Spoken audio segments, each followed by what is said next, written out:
Es que ese es el, Ahorita sí. ahorita sí. Ahorita sí, licenciado. Ah, entonces es que mire que esto, vamos a ver.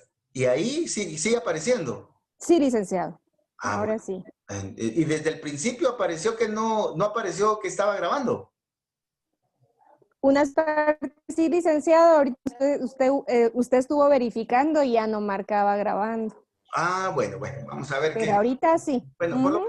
por lo menos estamos en la parte general. Ahí me hacen la campaña de verificarme siempre porque Muy bien, aquí licenciado, no con mucho tengo, gusto. aquí no tengo cómo monitorearlo. Bueno, Muy entonces, bien, claro. licenciado. Entonces veamos, por favor, que,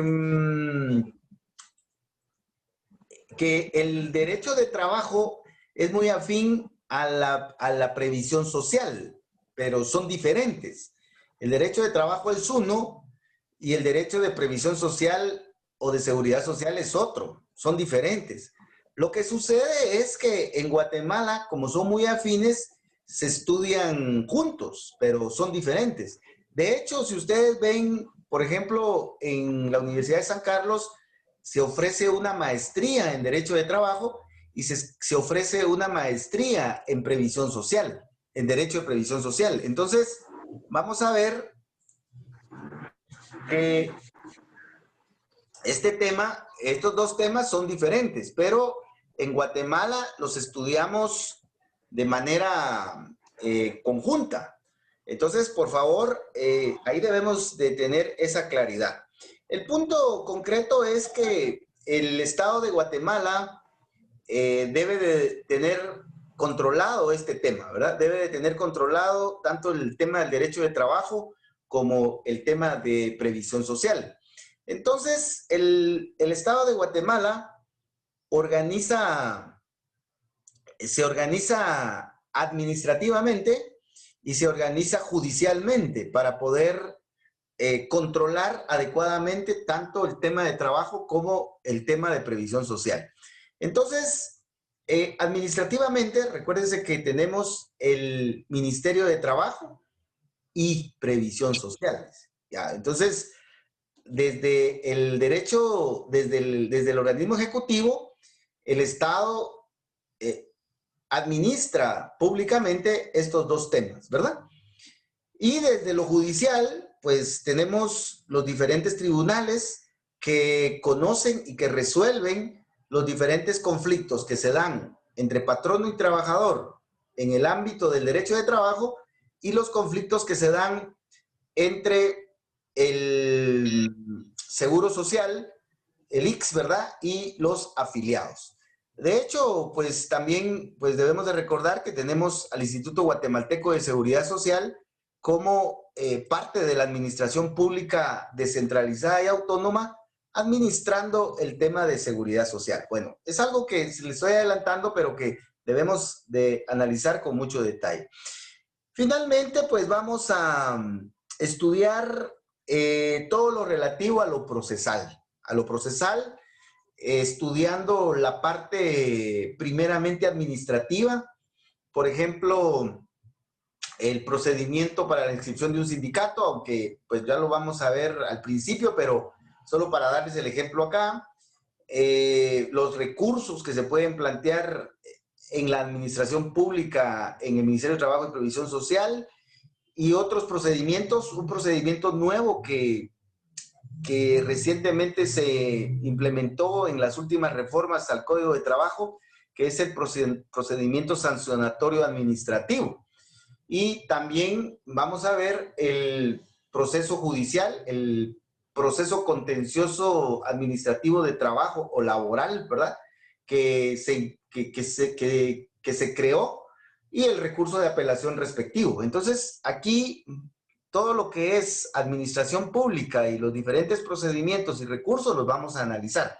Pero aparte de eso, vamos a analizar los clásicos procedimientos que seguramente nos van a preguntar en el examen. Y aquí tenemos primeramente el juicio ordinario, ¿verdad?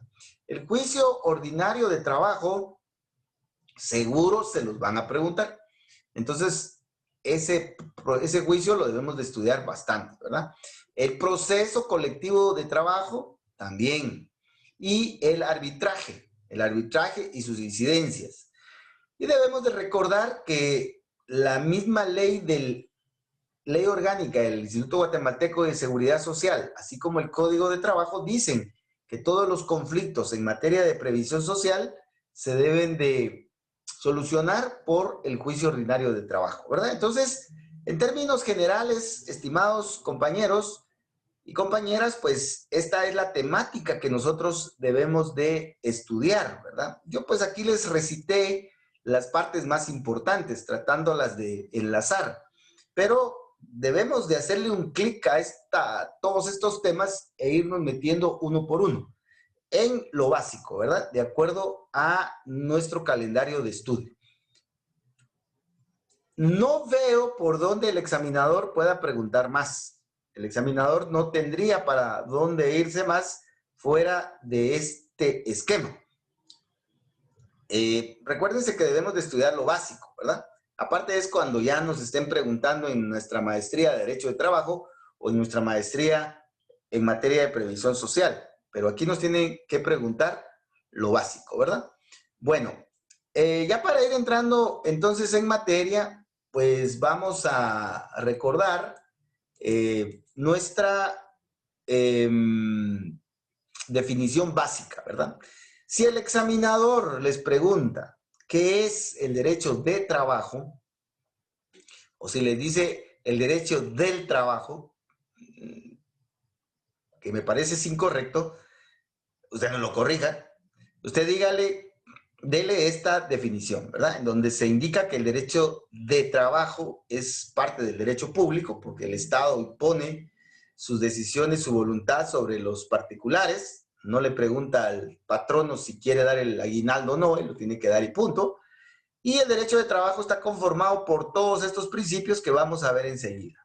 Los principios contenidos en tratados y convenios internacionales, principios contenidos en convenios de OIT, principios regulados en la Constitución Política, en el Código de Trabajo. Entonces ahí nos vamos a dar gusto, ¿verdad?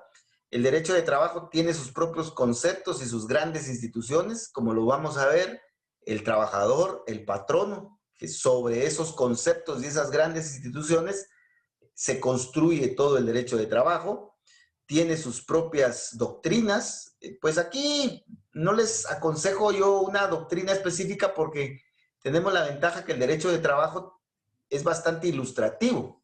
Tiene muchas definiciones, tiene muchas clasificaciones. Entonces, eso nos ayuda a no necesitar mucha doctrina. Ahora, por ejemplo, si usted pues no tiene claro algún tema o no nos queda no podemos encontrar respuesta satisfactoria a algunos temas, entonces podemos acudir a algún texto, ¿verdad?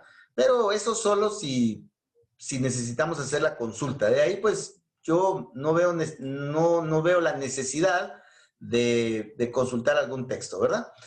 Hay algunos compañeros que compran algunos textos que están haciendo algunos profesores que se dedican también al tema de preparar exámenes técnicos profesionales, que también son buenos, ¿verdad? Solo hay que tener cuidado con la actualización, ¿verdad? Y revisar bien los conceptos para ver cuáles son sus fuentes, ¿verdad? Y por otro lado, pues también tenemos las normas jurídicas. Encontramos normas jurídicas en materia de derecho de trabajo en los tratados y convenios internacionales, como lo vamos a ver en tratados de derechos humanos, en tratados específicos de OIT y otros, en la Constitución Política, en normas ordinarias, en donde en las normas ordinarias la ley de trabajo más importante es el Código de Trabajo. Hay otras, como las leyes que regulan el aguinaldo, la bonificación anual para trabajadores del sector privado y público, la ley que regula la bonificación incentivo para trabajadores del sector privado y la que regula para el sector público, etcétera. Entonces, también debemos de recordar acá que en Guatemala, en el derecho de trabajo, en materia de juicio ordinario y en materia de proceso colectivo, no procede el recurso de casación. Y eso lo vamos a ver en el tema de los recursos. Entonces, si no procede el recurso de casación, y ninguna cámara puede conocer de casación en materia de trabajo, entonces no hay jurisprudencia que se siente por parte del organismo judicial en cada uno de sus tribunales en materia de trabajo. Pero si nos vamos a la Corte de Constitucionalidad, ahí sí hay jurisprudencia, ¿verdad? Tenemos la jurisprudencia constitucional en materia de trabajo que ha sentado la Corte de Constitucionalidad. Debemos de recordar que la Corte de Constitucionalidad genera jurisprudencia en todas las materias, pero desde el punto de vista constitucional. Entonces aquí aterricemos en dos ideas claras. Ningún tribunal del organismo judicial sienta jurisprudencia en materia de trabajo. Primeramente, porque no procede el recurso de casación. Número dos, porque no hay ningún artículo, ninguna norma jurídica que regule que algún tribunal tenga la competencia para crear jurisprudencia. Esa es la primera idea. Y la segunda idea es que la única que sienta jurisprudencia constitucional en materia de trabajo es la Corte de Constitucionalidad, como en todas las materias, con 3 fallos, ¿verdad? Entonces, por favor, aquí pues ya no me voy a detener mucho porque esto lo hemos estado trabajando bastante. Solo si hay alguna duda, pues la pueden plantear y entonces lo platicamos. En algunos casos, el derecho de trabajo hace alusión a la costumbre. Debemos de recordar de que el derecho consuetudinario está regulado, como lo vimos al principio, en convenios internacionales como el convenio 169 de OIT, la Declaración de Derechos de los Pueblos Indígenas de la ONU, por ejemplo, ¿verdad? Y hay muchos más instrumentos internacionales. Pero también el derecho consuetudinario está en nuestra Constitución Política, en la ley del organismo judicial. Y vamos a ver también que el derecho de trabajo, en el Código de Trabajo, reconoce que en algunos casos se permite la costumbre, especialmente en el trabajo agrícola, en el trabajo que realiza el campesino, trabajador de campo, dice la Constitución. En todos esos trabajos donde hay mucha incidencia de personas o comunidades indígenas, se permite precisamente la costumbre, ¿verdad? Entonces debemos de ir identificando en qué casos se permite la costumbre en el desarrollo del estudio que estamos haciendo en el derecho de trabajo. Vamos a aterrizar que el derecho de trabajo regula la relación entre patronos y trabajadores, ¿verdad? Los dos protagonistas en el derecho de trabajo son el patrono y el trabajador, ¿verdad?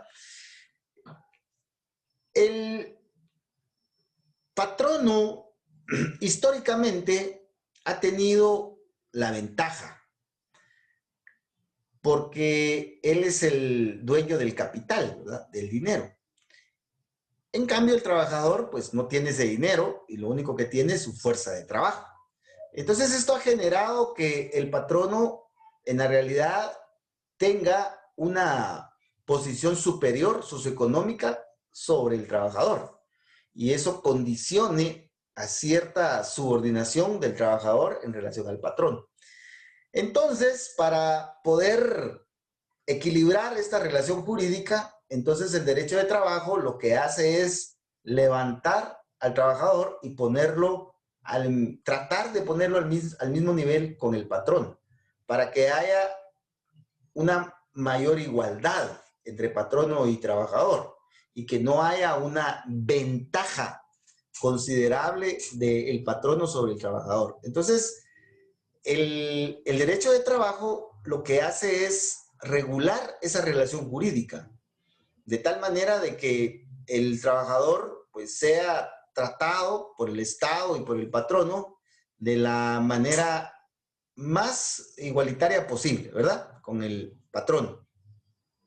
Y para el efecto, pues, le da una protección especial al trabajador, en algunos casos, como lo vamos a ver más adelante, y además le da obligaciones tanto al patrono como al trabajador. Pero también el derecho de trabajo, como lo podemos ver aquí en el inciso B, también se preocupa por diseñar los procedimientos para resolver los conflictos que surgen entre patronos y trabajadores, ¿verdad?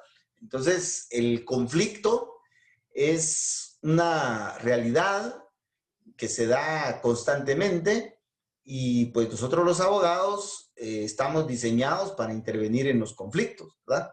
Y ayudar a las personas que están en el conflicto para poder solventar su situación de acuerdo a la ley, ¿verdad? Entonces, el derecho de trabajo también se preocupa en dar esos procedimientos. Y entonces, dentro de los más importantes, podemos mencionar el juicio ordinario, el proceso colectivo de trabajo, el arbitraje, etcétera, ¿verdad? Entonces, por favor, debemos de recordar que una buena definición del derecho de trabajo, abarcando todos los temas posibles, le da una buena impresión al examinador, ¿verdad? Porque si damos una definición a medias, el trabajador va a decir que no comprendimos la totalidad del contenido del derecho de trabajo. Entonces, ese es un lujo que no nos podemos dar. Entonces, por favor, si nos preguntan qué es el derecho de trabajo, yo les aconsejo que puedan dar esta respuesta y defiendan su respuesta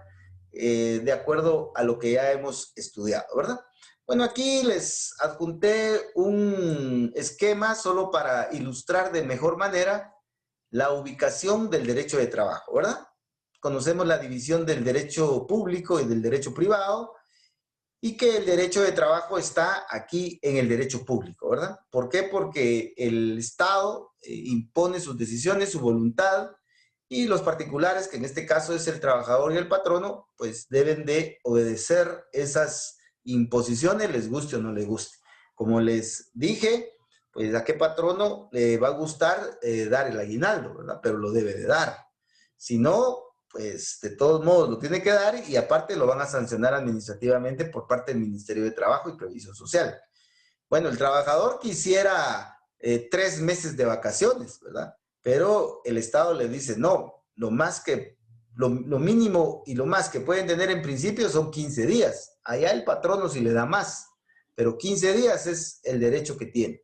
Entonces, el trabajador puede decir, es que eso no alcanza, es como aquel famoso meme, ¿verdad? Es que eso no alcanza, sí. Si no le alcanza 15 días, yo ya no puedo hacer nada, pero sus vacaciones son 15 días hábiles, ¿verdad? Entonces, por favor, el derecho de trabajo, por esa razón, se ubica aquí en el derecho público. La nueva tendencia de clasificación del derecho, que considera a un derecho social, también ubica el derecho de trabajo en ese derecho social, por la tendencia o la inclinación que tiene el derecho de trabajo de proteger o de tutelar a la clase trabajadora, que es la mayoritaria, ¿verdad? Sin embargo, pues yo les aconsejo que mejor no se metan ahí al tema del derecho social, porque pues eso puede ser complicado, ¿verdad? Salvo que el examinador pues les pregunte directamente, pues ahí ustedes defienden sus ideas, pero de lo contrario mejor ni lo mencionen, ¿verdad? Bueno, seguidamente pues tenemos todo el esquema que ya analizamos rapidito y vamos a pasar ya directamente a algunos contenidos muy específicos, ¿verdad? Bueno, aquí vamos a estudiar varias cosas, ¿verdad? Varias cositas importantes, ¿verdad? Fíjense de que a veces decimos, es que lo tenemos que memorizar. Sí, al final debemos de memorizar, ¿verdad? Pero la memorización es más fácil y es más confiable si comprendemos antes, ¿verdad? Si comprendemos antes y después memorizamos, pues esa memorización es buena, ¿verdad? Por otro lado, debemos de recordar que cuando uno está examinándose es un manojo de nervios, hay presiones por todos lados y una de las primeras cosas que nos falla es la memoria. Y resulta que se nos olvidó. ¿Y entonces qué vamos a hacer? Entonces, si nosotros comprendimos el concepto, identificamos los elementos básicos, sabemos las diferencias, las semejanzas y las relaciones que hay con otros conceptos, entonces podemos armar una definición, podemos organizar una definición propia y defenderla. Y eso lo puede valorar el examinador, ¿verdad? Sabiendo de que no nos memorizamos una definición de nuestro ilustre Mario López Larrabe, o de el profesor Chicas Hernández, o de el doctor Landelino Franco López, sino que es un concepto que nosotros estamos dando, pero es de nosotros y es correcto. Entonces, eso también lo puede valorar positivamente el examinador, ¿verdad? Entonces, por favor, por eso les digo que privilegien mucho la comprensión y después la memorización, ¿verdad? Pero si solo se confían en su memoria, eso se les puede complicar por muy buena memoria que tengan, ¿verdad?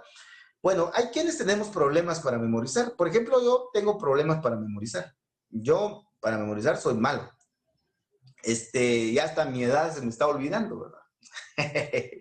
Bueno, ya como que es un síntoma ya de chavorruco, ¿verdad? Pero bueno, veamos que yo les aconsejo que, bueno, primero comprendan y ahí memoricen, ¿verdad? Hay algunos que memorizan rápido, pero olvidan rápido. Hay algunos que memorizan rápido, pero cuesta que olviden.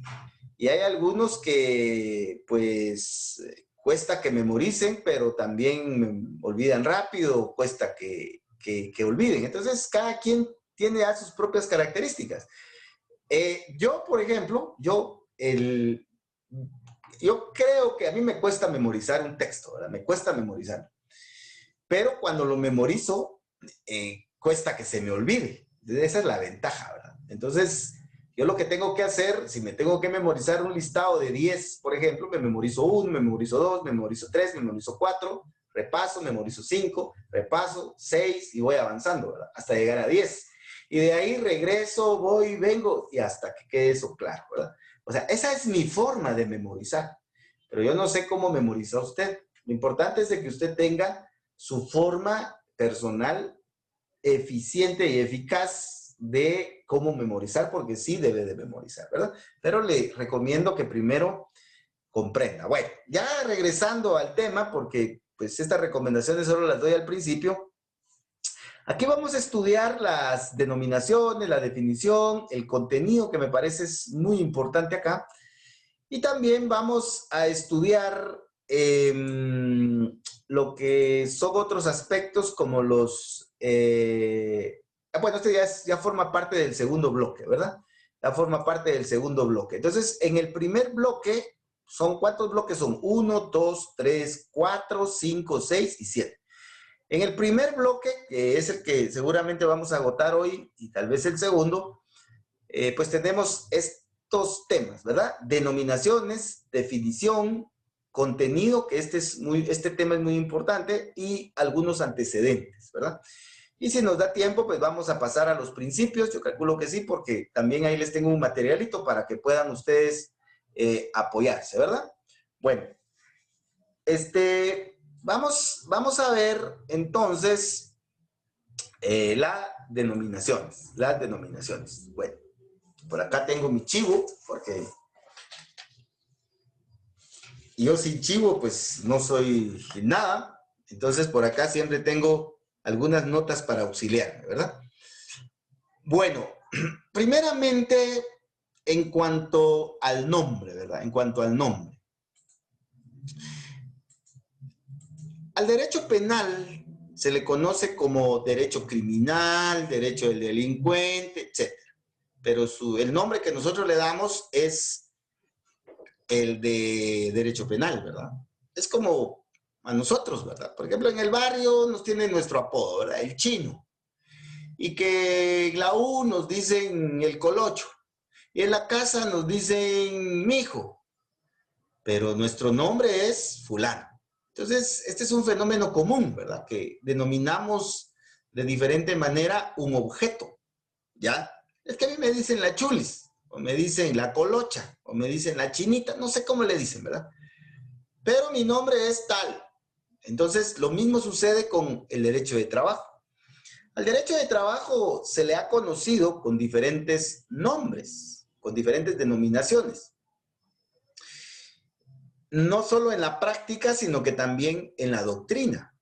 Y esto obedece a muchas razones históricas, ¿verdad? Porque tampoco son denominaciones caprichosas, sino que una explicación tienen. Y normalmente esas explicaciones van de la mano con el momento histórico en el que aparecen, ¿verdad?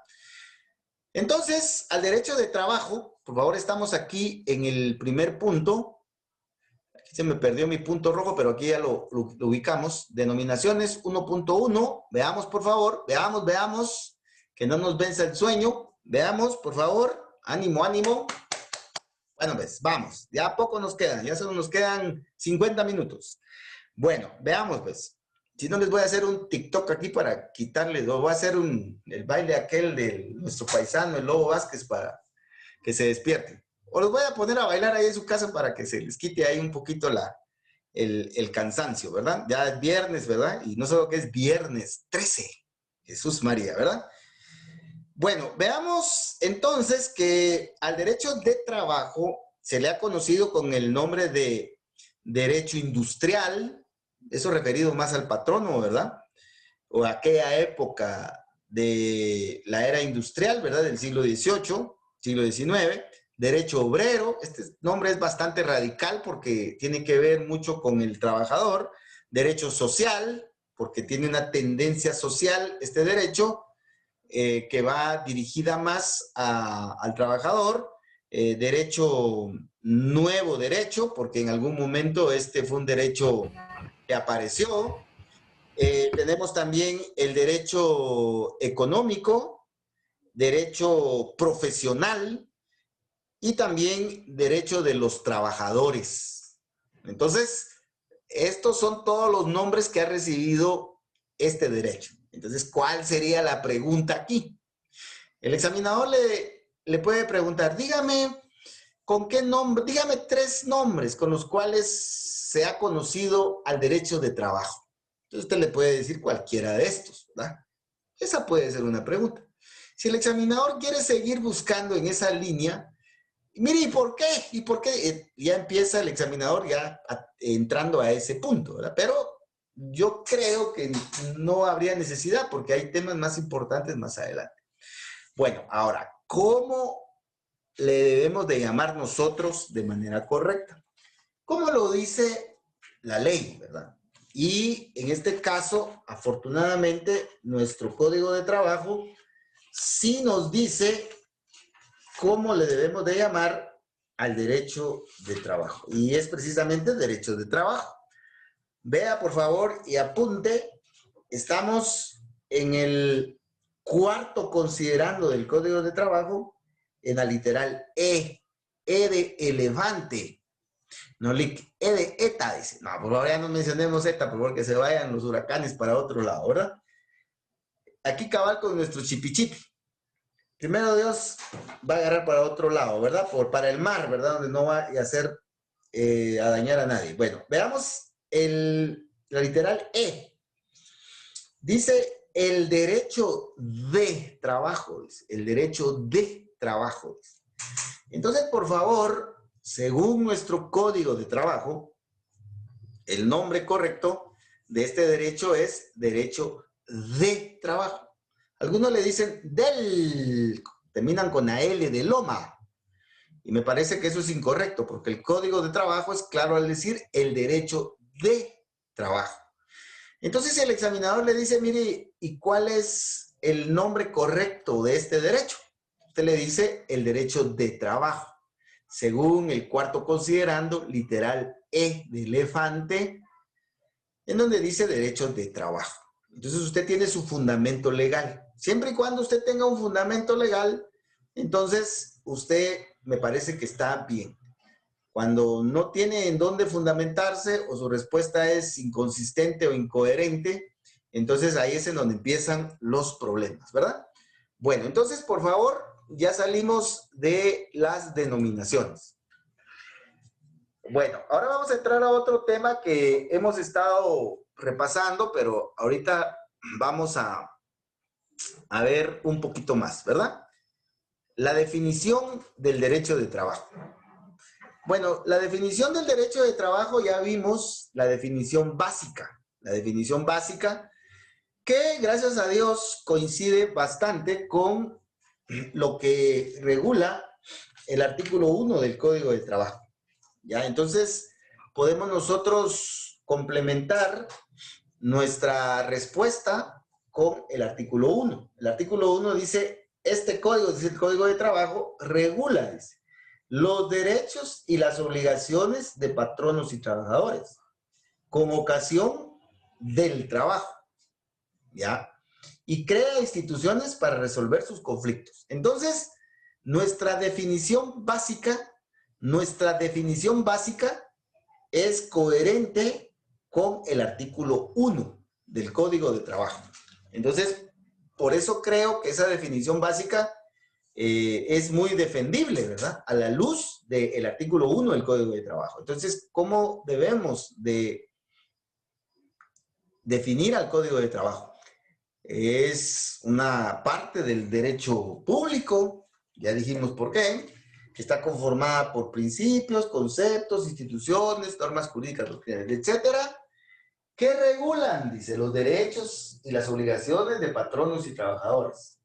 Y también siempre con ocasión al trabajo, ¿verdad? Y las instituciones, es decir, los procedimientos para resolver sus conflictos. Entonces, las relaciones jurídicas no son perfectas. Surgen los conflictos. Entonces, el Estado, a través de la legislación, debe de darnos el procedimiento justo para que haya una discusión justa y no haya ventaja del patrono sobre el trabajador, ni viceversa, ¿verdad? Sino que haya en un plano de igualdad una discusión del conflicto y defensa de los intereses y de los derechos, de tal manera que el mismo Estado, a través del juez, pueda resolver esa controversia con justicia, y en este caso con justicia social, ¿verdad? No siempre la justicia implica que el trabajador salga ganando, ¿verdad?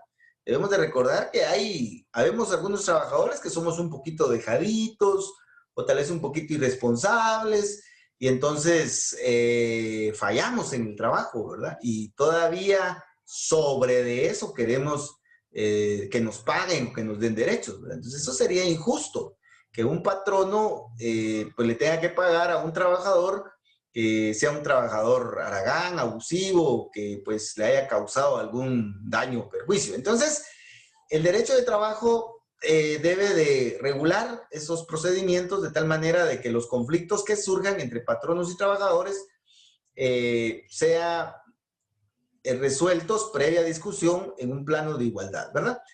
Y esto tiene una especial connotación en el derecho de trabajo porque debemos de recordar de que aquí el trabajador puede pelear solito en un juicio ordinario por una demanda en juicio ordinario por despido directo e injustificado, el trabajador está solo, o bien puede pelear el trabajador asociado en un sindicato, ¿verdad? Y entonces viene el patrono y dice, no, pero es que los trabajadores se asociaron, son unos montoneros que no... Pero están asociados en sindicato, ¿verdad? Bueno, ya no les dio tiempo de organizar el sindicato y se organizaron así rápidamente en un comité ad hoc.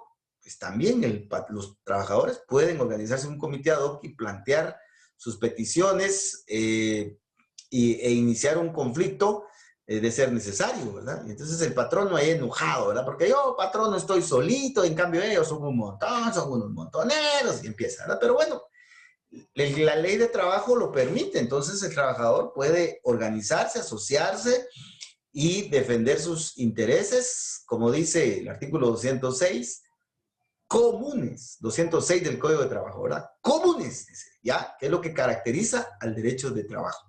Entonces, por favor, estimados compañeritos, tengamos cuidado con estos primeros temas que, pues yo estoy seguro que el examinador le va a preguntar en los primeros 10 minutos qué es el derecho de trabajo. Tal vez no sea la primera pregunta, pero sí sea una de las primeras, ¿verdad? Bueno, entonces ya vamos por el tema número 2, gracias a Dios, celebrando ya este 13 de noviembre, viernes 13, el viernes de Jason.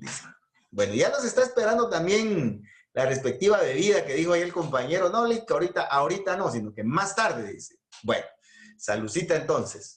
Dichoso.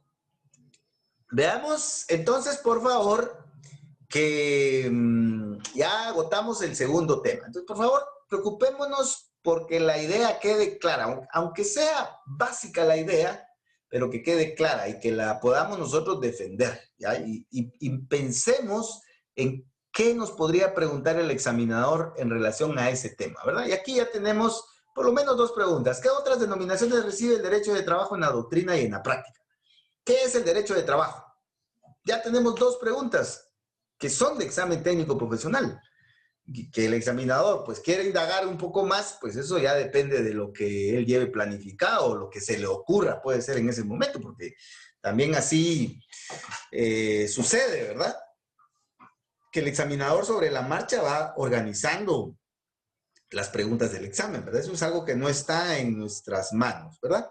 Bueno, vamos a pasar a un tema que es también muy importante. Es muy importante porque nos ubica dentro del derecho de trabajo, dentro del derecho de trabajo. Mire, pues, yo le garantizo que si usted, pues, ubica bien este tema, le va a costar menos el derecho de trabajo, ¿verdad? A lo interno. Vimos en el derecho penal que el derecho penal tiene tres ramas. Sí, pero no es árbol, no es árbol, pero así le dicen en la doctrina. Áreas, pues, o partes. El derecho penal tiene tres áreas, ¿ya? Tiene tres áreas.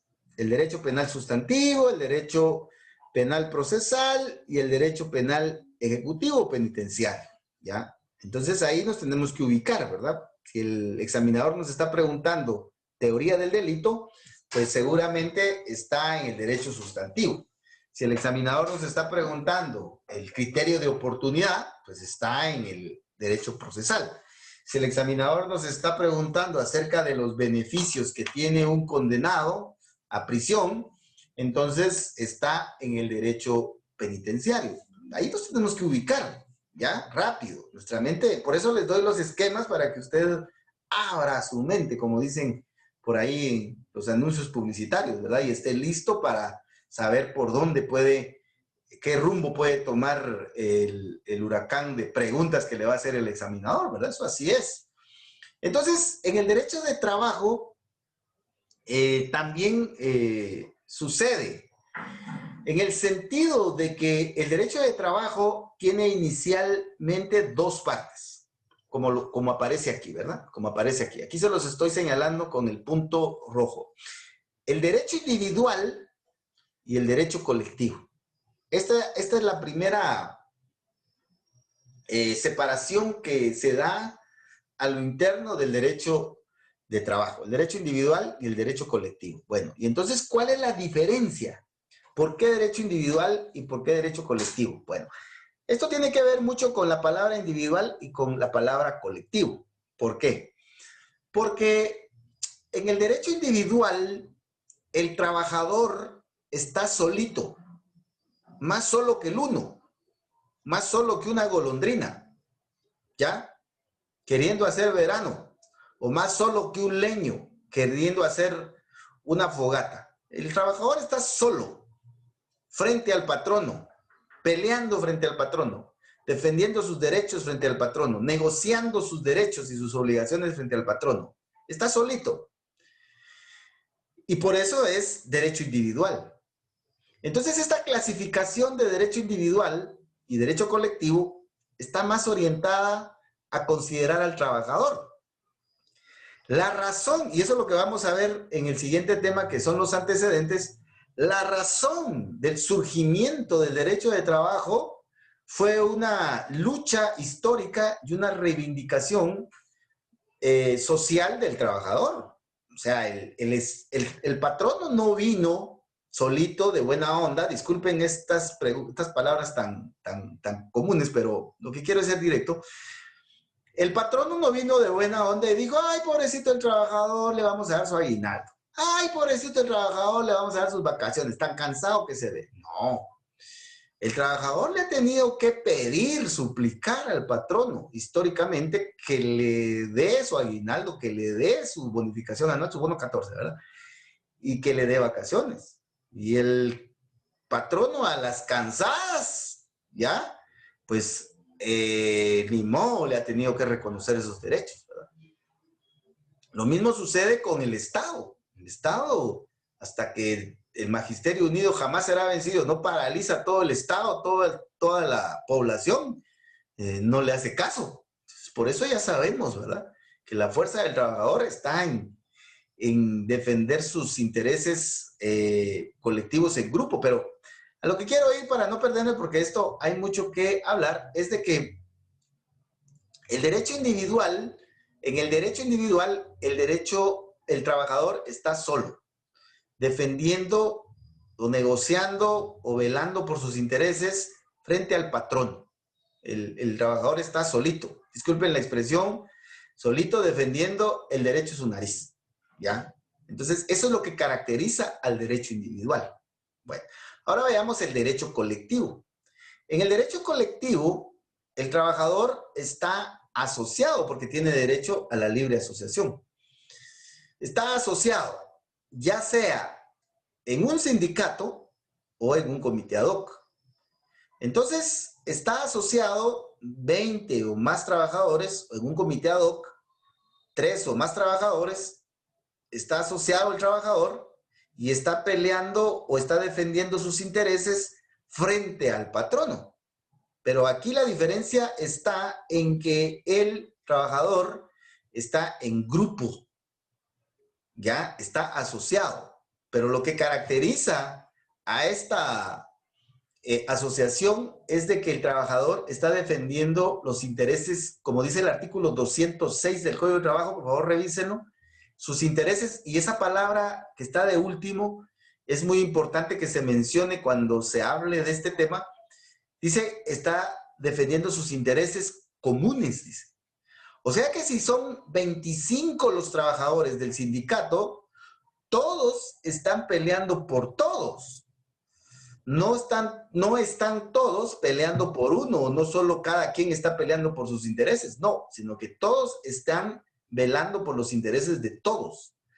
Y entonces, esto es lo que caracteriza al derecho colectivo, ¿ya?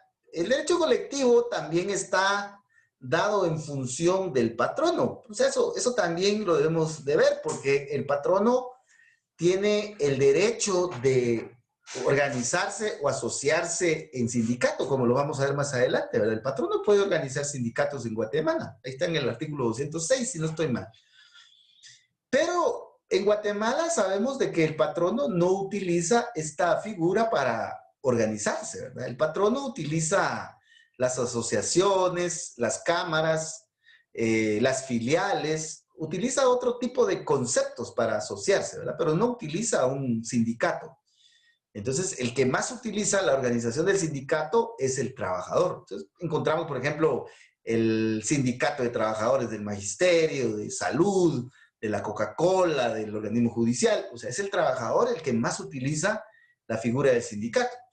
O es el trabajador el que utiliza la figura del comité ad hoc. Pero el patrono, no, ¿o ha escuchado usted el sindicato de patronos de cardamomeros de Alta Verapaz? No, ellos están en asociaciones, en filiales, en cámaras, en otro tipo de figuras. En comité ad hoc, pues la ley no le permite al patrono organizarse, ¿verdad? Entonces, por favor, veamos que esto es lo que caracteriza al derecho colectivo. Bueno, esto es conceptual.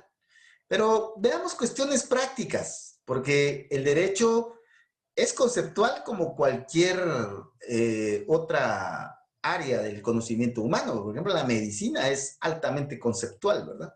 La discusión entre si bueno, estudiando un poquito de fisiopatología y todo ese tipo de temas que, bueno, había que enterarse un poco por el tema del coronavirus, ¿verdad? La discusión de lo que medio pude ver yo por ahí en algunas conferencias, la discusión entre si un virus es un ser vivo o no es un ser vivo, todavía está vigente, me parece, según entendí, en el ámbito de la medicina, de la biología y todo eso, ¿verdad? Y eso es meramente conceptual. Bueno, independientemente de si un virus, como el del coronavirus, es un ser vivo o no, lo cierto es que sí nos causa mucho daño, ¿verdad?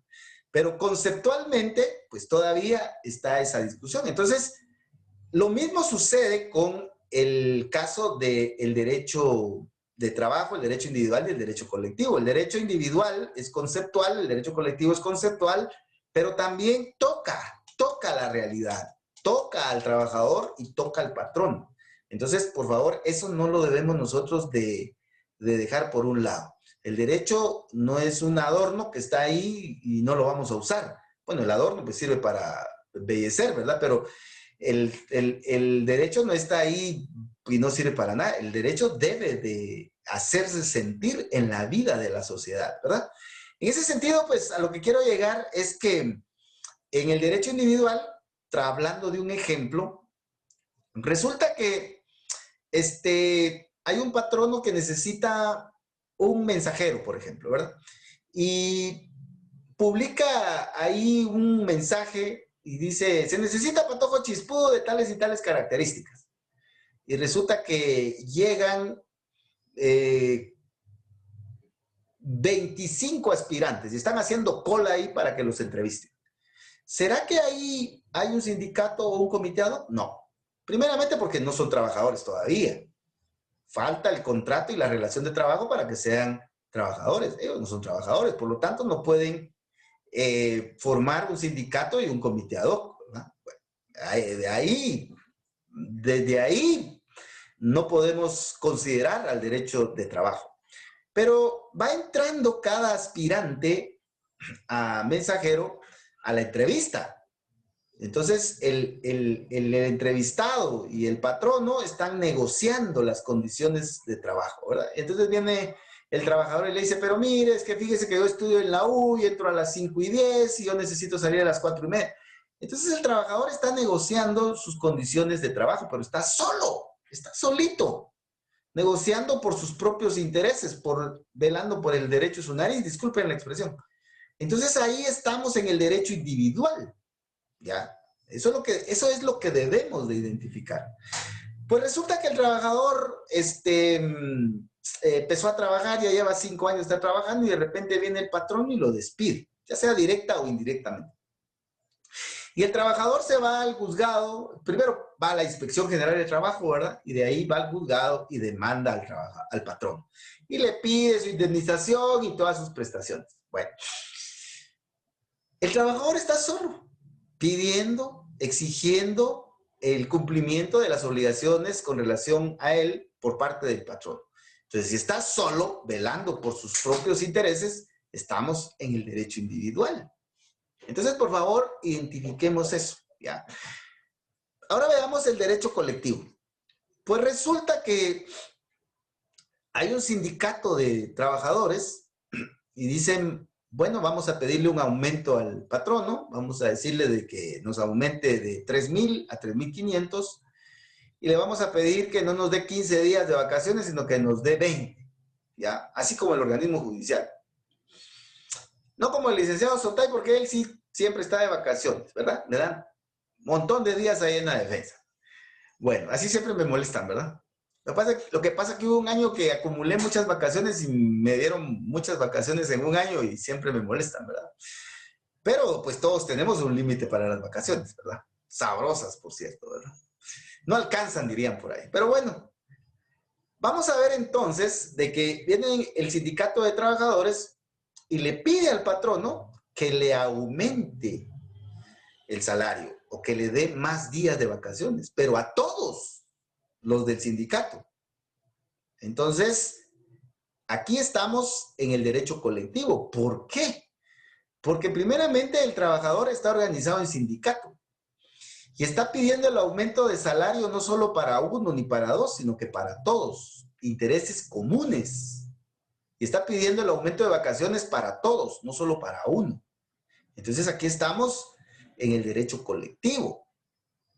Pues resulta que no están organizados los trabajadores en sindicato y se organizan en un comité ad hoc.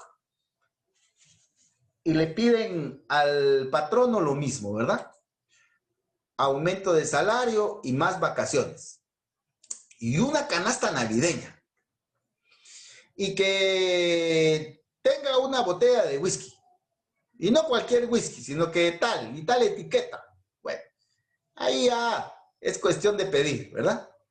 El asunto está de que este comité ad hoc de trabajadores tampoco está pidiendo solo la canasta para el goleador de la fábrica, no.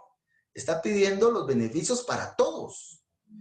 Entonces, cuando el trabajador está asociado y pelea por beneficios para todos, o los intereses de todos, estamos en el derecho colectivo, ¿ya? Entonces, por favor, yo cuando he examinado derecho de trabajo, pues, sí, a mí sí me gusta, y no solo por gusto, sino que porque sé que esto es importante, preguntarlo, porque esto sí les va a servir, ¿ya? Esto sí les va a servir, porque de esta distinción depende mucho las normas a aplicar, el procedimiento a aplicar, el tribunal al que me voy a dirigir, o sea, depende de muchas cosas. Entonces, o sea, sirve para muchas cosas, perdón. Entonces, si yo como abogado no tengo claro por qué derecho individual y derecho colectivo, ahí no estoy mal, estoy re mal, porque esto es básico, ¿verdad?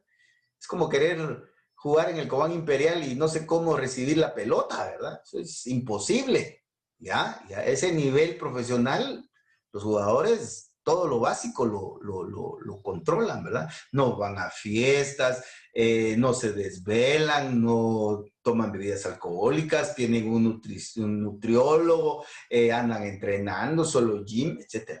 O sea, entonces, igual somos nosotros, ¿verdad? Debemos de tener claro lo básico y cuidar todo eso, ¿verdad? Porque eso es lo que nos va a servir para trabajar y para asesorar a los trabajadores o asesorar a los sindicatos de los trabajadores. Ay, Lick, no me mencionen los sindicatos, que ahí voy a cobrar 100 por cada uno, pero mensuales y con bono y todo lo demás. Bueno, primero Dios, ¿verdad? Ahí me contrata, aunque sea para su secretario, ¿verdad? Ahí voy a estar yo para hacer las actas y llevarle ahí el maletín. Bueno, entonces compañeritos, veamos de que esto lo debemos de tener claro conceptualmente y verlo en la realidad, cómo se aplica, ¿verdad? Ya entramos a la última media hora, ya nos vamos a ir a descansar y a tomarnos esa gacho, la mejor cerveza, dice el compañero, ¿verdad? Bueno, yo creo que el compañero ya se fue, ya está en otra sintonía, ¿va? Bueno, entonces, por favor, eso es lo que debemos de tener claro ahorita. Pero, ojo, no confundamos esto, que creo que puede tener mayor dificultad. Bueno, miren pues, les voy a plantear el siguiente caso. Resulta que vino el patrono y despidió a 25 trabajadores. Tenía 100 y despidió a 25. Y vinieron los trabajadores sin estar constituidos en sindicato ni en comité ad hoc. Se fueron a demandar al patrono, cada uno por su lado, se fueron a demandar al patrono al juzgado de trabajo. Pero contrataron al mismo abogado. Entonces vino el abogado, dijo, bueno, voy a hacer 25 demandas. Sí, las podía hacer, ¿verdad? 25 demandas. O mejor los voy a agrupar en grupos, serían los muchachos. Ah, no es broma, ¿eh? Los voy a agrupar de 5 en 5. O los voy a agrupar de 10 en 10. O voy a hacer una sola demanda por todos. Entonces viene el abogado y dice, bueno, ¿para qué voy a hacer 25 demandas? Mejor voy a hacer una sola demanda y ahí voy a incluir a los 25. Entonces el abogado viene y hace una sola demanda e incluye a los 25. Y cada uno de ellos reclama sus propias prestaciones. Eso es lo que acaba de suceder en los bancos. Bueno, no voy a mencionar bancos porque no estoy también para hacer publicidad, ¿verdad? Salvo que, pues, lo requieran. Es broma.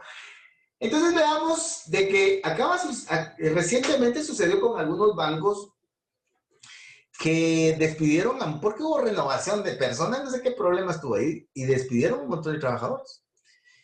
Y ahí nada, que tu sindicato, que tu comité ad hoc, o sea, cada trabajador fue y reclamó sus prestaciones, y muchos fueron con un solo abogado, y ahí vino el abogado, los agrupó y a todos metió ahí en una demanda.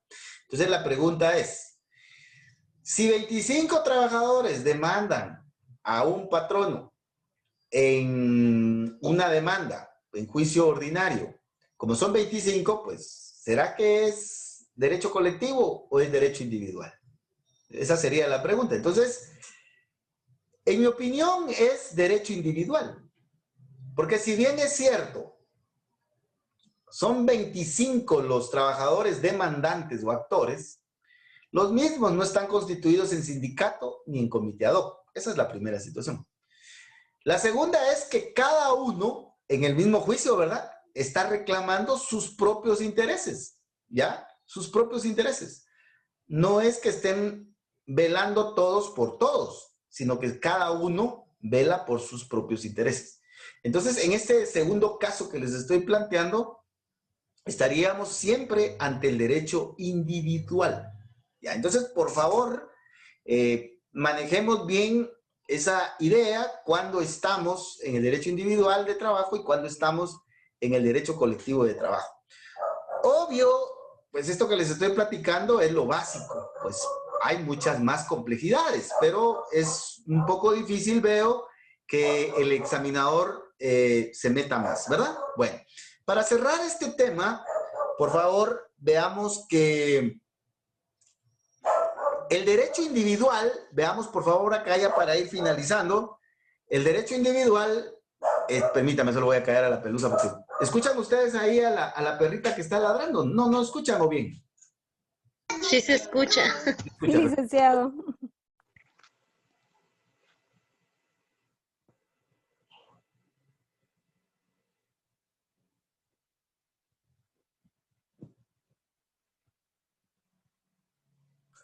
Disculpen, algunos sí conocen a la pelusa y otros no, pero es una perrita que espero, mal creada. Pero bueno. Sí, licenciado, la extrañamos. Ya está neutralizada. Y como ahorita ya tiene compañía, una famosa Kiara que anda por ahí, ya, son tremendas. Pero bueno, me imagino. como juegan con mi hija, pues ni modo, ahí están. Bueno. Así es, licenciado, no hay problema. Bueno, entonces, por favor, veamos que en este caso, el derecho individual se divide en dos partes, ¿verdad? En el sustantivo y en el procesal. Y lo mismo sucede con el colectivo, sustantivo y procesal. Entonces, por favor, aquí lo que debemos de identificar es cuando estamos en el derecho individual, cuando estamos en el derecho individual sustantivo y cuando estamos en el derecho individual procesal. Cuando estamos en el derecho colectivo sustantivo y cuando estamos en el derecho colectivo procesal. Bueno, vamos a poner ejemplos. Resulta que el trabajador recientemente firmó un contrato individual de trabajo. Lo firmó. Entonces, en ese caso, estamos en el derecho individual de trabajo. Sustantivo, ¿verdad?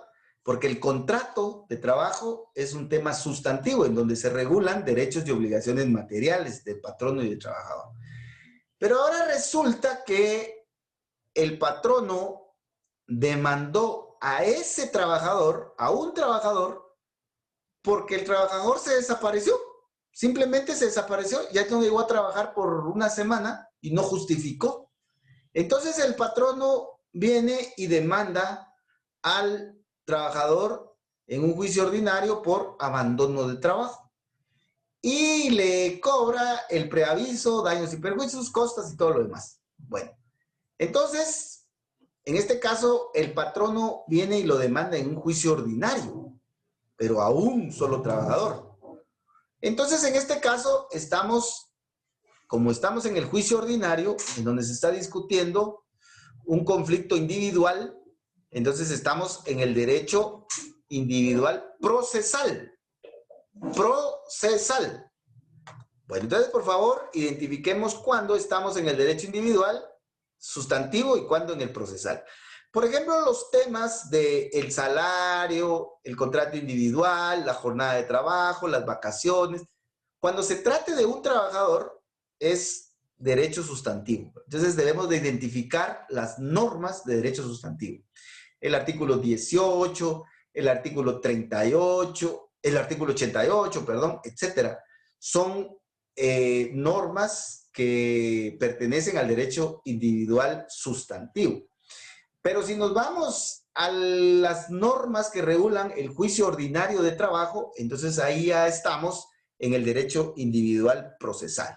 Entonces, por favor, eso es lo que debemos de ir ubicando al momento de estudiar cuando estamos en el derecho individual y colectivo, y en el individual, en el sustantivo y en el procesal.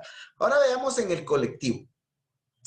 Si estamos hablando del sindicato y del comité ad hoc, de las obligaciones y de las atribuciones del sindicato, estamos en el derecho colectivo sustantivo.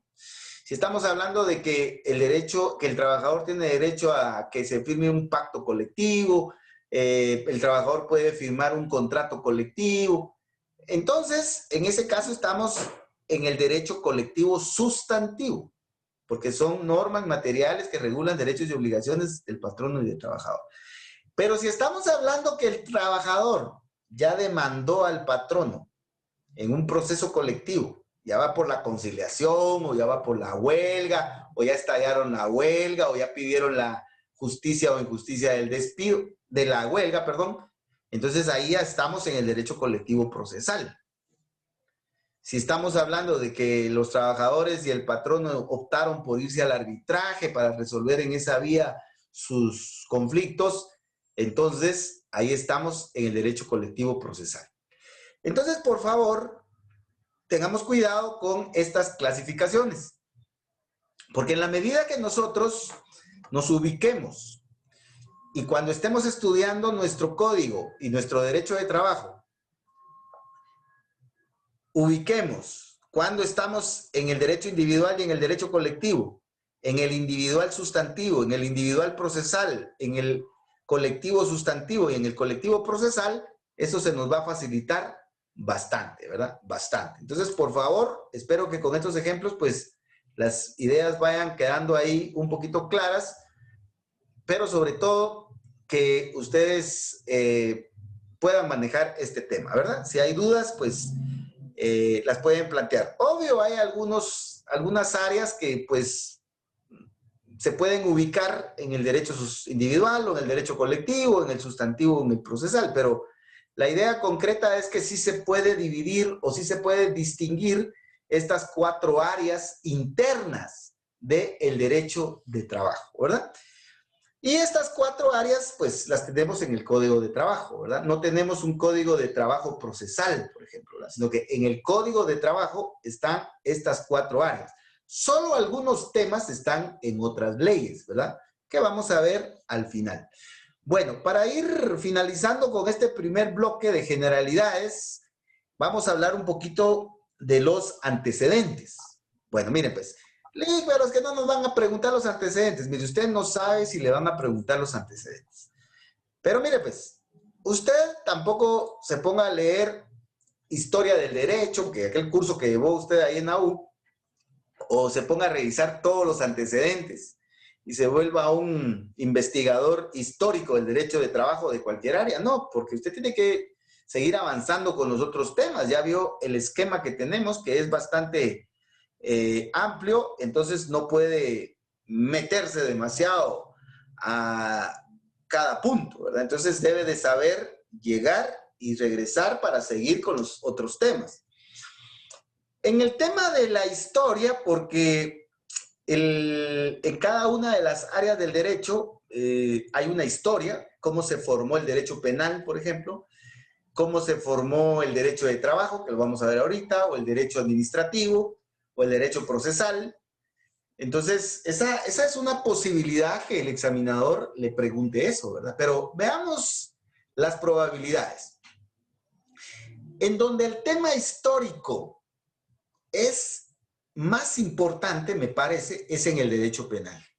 En el derecho penal, el tema de la historia, si Dios así lo permite, el día lunes lo vamos a ver ya con mucho detalle, pero en el derecho penal sustantivo sí le pueden preguntar historia, ¿verdad? El derecho penal antiguo, el derecho penal moderno, las escuelas del derecho penal y todo, cómo ha evolucionado el derecho penal. ¿Ya? Entonces, ahí sí espere usted que seguramente le hagan un par de preguntas sobre la historia del derecho penal. En el caso del derecho administrativo, pues es muy poco probable, porque el derecho administrativo, recuérdese que es joven, ¿verdad? Tiene un par de siglos de desarrollo después de la Revolución Francesa, y entonces ahí no hay demasiado, pues seguramente no le van a preguntar mucha historia en el derecho administrativo. En el derecho procesal penal también no veo mucha probabilidad de que le pregunten mucha historia. Como lo vamos a ver mañana, si Dios así lo permite, pues vamos a ver los sistemas procesales. Ese es un tema histórico que pues hay que condensarlo. Y de ahí no veo yo por dónde puedan pedirle más historia. Obviamente de que hay, ¿verdad? Hay, pero esa historia en el derecho procesal penal usted la va a encontrar más en el posgrado, ¿verdad? Ahí sí va a ser un poquito más importante leer a Julio Mayer, recientemente falleció, la luminaria del derecho procesal en América Latina en los últimos tiempos. Pues ahí sí le van a preguntar, ¿verdad? Pero por el momento me parece que más allá de los sistemas procesales no debe de haber más, ¿verdad? En el derecho de trabajo, el tema de la historia, pues, existe cierta posibilidad que se la pregunten. ¿Por qué? ¿Por qué? Pues como le dije, los derechos que los trabajadores tenemos ahora, el derecho a un salario mínimo, el derecho a las vacaciones, el derecho al aguinaldo, etcétera, todos esos derechos han sido una lucha reivindicatoria e histórica del trabajador de la época postindustrial, ¿ya? Y entonces ahí el tema histórico sí es un poquito importante porque es bueno que el abogado sepa defender los derechos de los trabajadores atendiendo a la lucha histórica y de reivindicación que el trabajador ha tenido y que ha pagado con su propia vida. Ya, si no veamos ahí en la televisión los programas que dicen cómo se hizo millonario Rockefeller, dice, y ahí cuentan toda la historia de cómo los trabajadores se le opusieron y cómo muchos trabajadores murieron y que después, como efecto de eso, pues hubo reconocimiento de ciertos derechos. Entonces, eso le puede interesar a un examinador, especialmente si es sancarlista, porque los sancarlistas nos tomamos en cierta medida muy a pecho el tema social, ¿verdad? Y la segunda razón, y esta me parece que es más importante, es de que el derecho de trabajo actual, tanto el individual como el colectivo, ha dependido y... ¿Cuál es la palabra correcta ahí? Ha dependido, pero obedece o es gracias al derecho colectivo. Si tenemos el derecho de trabajo hoy como lo tenemos, en un derecho individual y un derecho colectivo, es porque el derecho colectivo ha generado todo eso. Si el trabajador solito no genera mayor cosa, pero el trabajador asociado con la fuerza que tiene el grupo, empuja y genera mucho derecho de trabajo a favor del trabajador. Y esa es una característica que se puede notar en el desarrollo de la historia del derecho de trabajo. Bueno, hay tantas cosas que platicar, pero para ser puntuales, por favor, en la historia, usted lleve un esquema ordenado, como más o menos se lo planteo yo por acá, y entonces haga una narración ordenada, ¿ya? Si el examinador le pide más y le dice, mire, pero antes que... dígale, mire, historia casi no leí mucho, solo leí esa historia, y pues eso sí ya no lo leí, licenciado, disculpe. Entonces usted tiene que preferir ser sincero y decirle, mire, mejor no me pregunte sobre eso, pero pregúnteme otras cosas, seguramente ahí sí sé, y entonces tal vez el examinador le va a poner una mala porque no estudió mucha historia, pero le va a poner muchas buenas porque sí le está preguntando cosas que sí sabe en otros temas. Entonces, por favor, vaya manejando eso en el examen, ¿verdad? Bueno, en el tema histórico, en el tema de la historia o los antecedentes del derecho de trabajo, tenemos dos partes, ¿verdad? Tenemos los antecedentes generales, que es el desarrollo de todo el derecho de trabajo en la civilización humana, y tenemos este tema importante que es el desarrollo histórico del derecho de trabajo en Guatemala. Aquí solo algunas pinceladas, ideas concretas, de tal manera que usted narre una historia cronológicamente hablando, ¿verdad? Desde el punto de vista general, tenemos la primera etapa, que es la etapa de la esclavitud. Y debemos de recordar de que ahí no habían trabajadores, porque los esclavos no tenían derechos, no tenían salario. Es más, los esclavos no eran considerados personas, sino que eran considerados objetos. Si no, miren cómo vendían a los esclavos, o cómo eran dueños los amos de los esclavos, o en el caso del pueblo indígena, en el inicio de la colonización, cómo los colonizadores vendían a los indígenas. ¿Por qué? Porque los consideraban objetos. Entonces, en la etapa de la esclavitud no podemos hablar de un derecho de trabajo, ¿verdad? Obviamente, pues aquí hay mucha historia, pero para dar ideas puntuales, vamos a encontrar de que, según la doctrina que hemos consultado, en la Edad Media tampoco hay un claro derecho de trabajo. ¿Por qué? No hay un derecho de trabajo. ¿Por qué? Porque las relaciones se daban entre el señor feudal o el monarca y sus súbditos, ¿verdad? Y no había en sí un derecho de trabajo, un patrón o un trabajador como lo concebimos actualmente. Entonces, en la Edad Media tampoco podemos considerar la existencia del derecho de trabajo. Ahora veamos en la siguiente etapa, que es la Revolución Industrial. En la Revolución Industrial empieza a aparecer el derecho de trabajo. Ahí se empieza a gestar el derecho de trabajo. Pero en la Revolución Industrial, el derecho de trabajo pasa por estas tres etapas: la represión, la tolerancia y la legalización. El trabajador solito no pudo pelear en contra del patrón. Es fácil vencer a uno solo. Divide y vencerás, ¿verdad? Pero el trabajador agrupado, asociado, sí logró avances. Pero al principio hubo mucha represión. El patrono, pues hubo muchos trabajadores que en esas luchas perdieron la vida, etc. Entonces hubo mucha represión por parte del patrono, con la complicidad del Estado, ¿verdad? Muy tolerante. Pero después de que el trabajador siguió insistiendo, asociado, agrupado, el patrono empezó a tolerar y empezó a ceder ciertos privilegios o derechos o beneficios al trabajador. Entonces pasamos a la época de la tolerancia. Pero la lucha del trabajador continuó hasta lograr que el Estado le reconociera en las leyes sus derechos. Y entonces entramos a la época de la legalización. Es decir, cuando el trabajador logra que en las leyes se reconozcan su derecho a una jornada limitada, su derecho a un salario mínimo, etcétera, ¿verdad?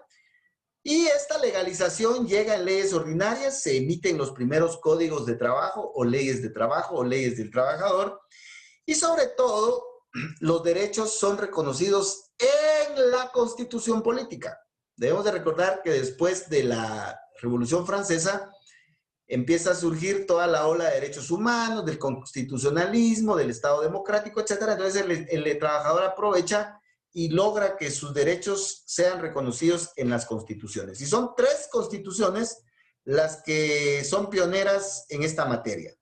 La de Querétaro, México, en 1917, la de Weimar, Alemania, en 1919, y la de Guatemala en 1945, por la Constitución que todos suspiramos, ¿verdad? Entonces, por favor, veamos esta primera lucha, que es básicamente la que va finalizando la etapa de la Revolución Industrial. Y finalmente se corona esta etapa con los tratados y convenios de OIT. El trabajador logra, ya con mucha tolerancia del Estado y del patrono, instituir la Organización Internacional del Trabajo en 1919. Y hemos visto cómo la Organización Internacional del Trabajo ha producido mucho tratado y mucho convenio internacional en materia de derecho de trabajo buscando la tutela del trabajador. Y finalmente, por favor, veamos el desarrollo del derecho de trabajo en Guatemala. Ya vamos finalizando, ya solo quiero finalizar con este tema. La época precolombina, ahí pues sabemos de que los pueblos indígenas pues tenían su propio régimen, hay muchos mitos, muchas oscuridades ahí, pero se regían por la costumbre, algunas leyes escritas, pero según se indica en la doctrina, pues cuando vinieron los españoles, pues estaban los pueblos indígenas en una época de esclavismo, ¿verdad? Entonces no podemos hablar de un derecho de trabajo. Por otro lado, tenemos que durante la colonia imperaron las leyes de Indias, no hubo en sí un derecho de trabajo, el tema de la encomienda, el tema del repartimiento, no puede hablarse de un derecho de trabajo de un patrón o de un trabajador, porque el abuso del colonizador hacia los miembros de los pueblos indígenas fue pues muy cruel y no se puede considerar un derecho de trabajo, ¿verdad? Aunque hubo algunos avances al final, pero en términos generales, en la época colonial y bajo el imperio de las leyes de Indias, que aún así fueron tergiversadas por los colonizadores que estuvieron en los pueblos indígenas, no se puede hablar de un derecho de trabajo. Ahora veamos en la época independiente. Por favor, aquí tomemos en cuenta los gobiernos más importantes que ha tenido Guatemala. Cuando Guatemala se independiza en el 1821, siguen rigiendo las leyes españolas. Llega la Constitución Federal de Centroamérica, que pues no tenía mucho, pero también llega los códigos de Livingston, que eran más de penal y de procesal penal, que al final pues fueron derogados por Rafael Carrera y que marcaron la derrota de Mariano Gálvez, ¿verdad? Entonces Rafael Carrera regresa a las leyes españolas y no es sino hasta Justo Rufino Barrios con la reforma liberal al final del siglo XVIII, perdón, es siglo XIX, ¿verdad? Siglo XIX, en donde aparece el contrato de trabajo, pero en el Código Civil. El contrato de trabajo aparece en el Código Civil. Y por otro lado, tenemos el primer Código de Trabajo, una primera ley de trabajo de 1926 que remitía al Código Civil. Entonces, no podemos hablar que la ley de 1926 fuera la primera ley de trabajo, porque remitía al Código Civil. Finalmente, por favor, tenemos el primer Código de Trabajo de 1947, que es el que sufrió reformas con el decreto 1441 y que es el que actualmente nos rige, ¿verdad? Entonces, por favor, lo que necesito, tal vez, dentro de lo más importante, es que veamos esta última historia que tenemos acá de las leyes en materia de trabajo, en leyes en materia de trabajo. Y yo les voy a mandar una diapositiva aislada para que ustedes hagan las anotaciones respectivas. Ya que en Guatemala, en mi opinión, solo han habido dos códigos de trabajo. La Ley de Trabajo de 1926 y el Código de Trabajo de 1947, que fue reformado por el decreto 1441 del Código de Trabajo y que es el que está vigente. Entonces, por cuestiones de tiempo, lo vamos a dejar por ahí. Vamos a retomar la próxima sesión en este tema porque necesito que hagamos algunas anotaciones y hay que hacer algunas aclaraciones. Y pues en la próxima sesión vamos a retomar nuestros temas con esta última parte y vamos a continuar con ya los principios, ¿verdad? Los principios, que es el tema siguiente que debemos de estudiar, ¿verdad? Los principios. Y para el efecto, pues les voy a mandar como a las 9:30 las diapositivas de esta sesión para que ustedes puedan observar y adelantar sus lecturas si lo consideran necesario, aunque yo pues sí se los aconsejaría, ¿verdad? No sé si tienen alguna duda o alguna pregunta, si no, pues, lo vamos a dejar por ahí. Les agradezco y nos miramos mañana a las 9 de la mañana con Derecho Procesal Penal. Derecho Procesal Penal. Feliz noche, compañeritos, que descansen. Feliz noche, licenciado. Feliz noche, Lake. Gracias igualmente a todos. Gracias, Lico. No te...